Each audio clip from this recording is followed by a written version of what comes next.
Eu vejo lá em Mateus 8:5 a história de um soldado, um homem, um centurião. O qual de longe ele costumava ouvir Jesus, porque naquele tempo ele ficava acompanhando Jesus.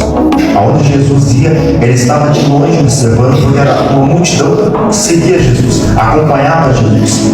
Então o centurião naquela época costumava ficar vigiando, né, devido à quantidade de pessoas ao redor de Jesus. E com isso, ele também observava e ouvia aquilo que Jesus ensinava, aquilo que Jesus fazia. E ele de longe observando isso, ele chegou um momento em que o seu servo ficou enfermo. E todos aqueles que conhecem a história, o que ele faz? Ele vai até Jesus. Ele chega até Jesus. Ou seja, uma pessoa que não estava acompanhando Jesus de uma certa forma próxima, apenas de longe, apenas olhando, observando e ouvindo. Porém, ele estava ouvindo, mas ele estava entendendo, ele estava compreendendo quem era Jesus. E ele chega diante de Jesus e explica a Jesus o que estava acontecendo com o seu servo, qual era a situação que ele estava passando.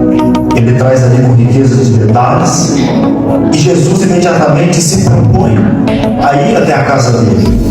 Mas ele, sendo um comandante de um exército, e tinha sobre ele alguns subordinados, entendendo ele que quando ele delegava uma ordem, os soldados obedeciam e faziam exatamente conforme ele ordenava. Então ele se colocou diante de Jesus agora como um servo. Ele se colocou diante de Jesus agora como alguém que estava pronto para obedecer, pronto para ouvir e obedecer. Então ele se colocou diante do Senhor dizendo assim: Senhor, eu sou um homem que tem vários soldados, e eu digo a um, vai e faz isso, e ele vai e faz. Então ele disse para Jesus: dá-me apenas uma palavra. Dá-me apenas uma palavra, e o meu servo vai estar. Jesus apenas disse: vai para a tua casa. Ele foi. Ele poderia ter ficado ali e continuar o seu trabalho, não. Ele obedeceu. Jesus mandou ele voltar para casa. E ele pegou e simplesmente largou o que ele estava fazendo e foi para a sua casa. Ele obedeceu a palavra que veio de Jesus. Mas